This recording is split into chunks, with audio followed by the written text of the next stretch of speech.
Yeah, police responded to a call for help at an address in Redlands Way just before 7 o'clock yesterday evening. On arrival of police, they discovered a female who had suffered serious stab injuries. She is currently in a South London hospital.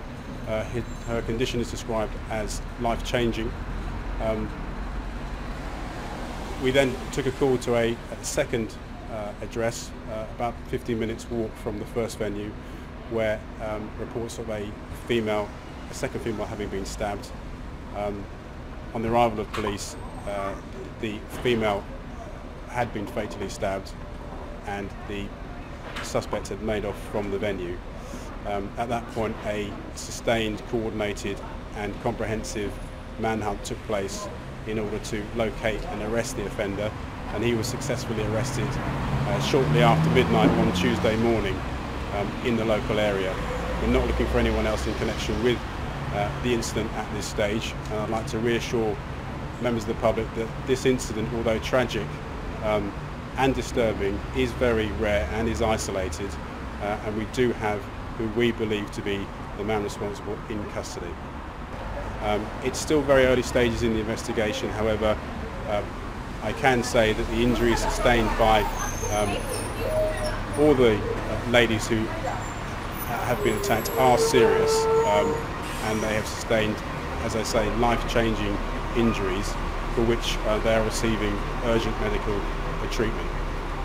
I can confirm that at both venues young children were taken from the scene. It's too early at the moment to say exactly whether they witnessed what happened, but they have been taken into good care, and they will be well looked after, and we're making sure that every available support is given to them.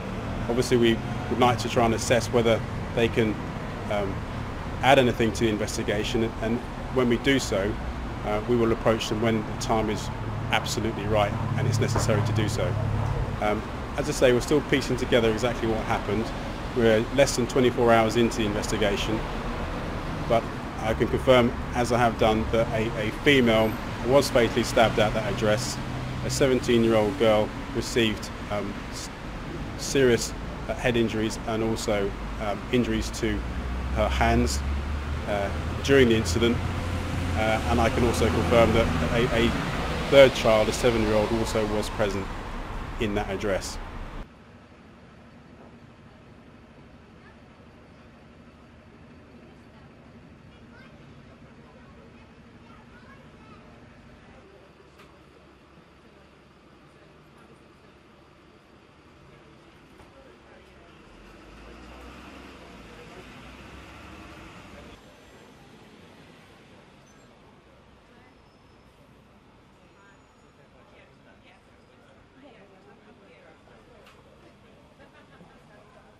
Well, I think there is just deep shock and distress at what has happened in this community, in my constituency here.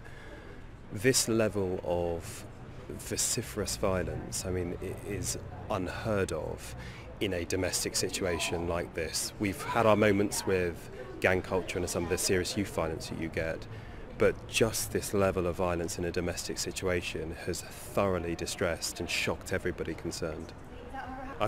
I have come down to, first of all, reassure my constituents that all the agencies involved are doing what they can to provide support and help. I think initially the sense is of stunned shock that will move into I think some quite severe emotional distress, which will require counselling and other support. So I've come here to get a better understanding of that. But also, of course, our hearts, our minds, all our prayers are with the loved ones and families of the victims, in particular the woman who tragically lost her life last night as a result of the incidents that occurred not just on this estate in Clapham Park, but also on the Rupel Park estate in the other part of my constituency.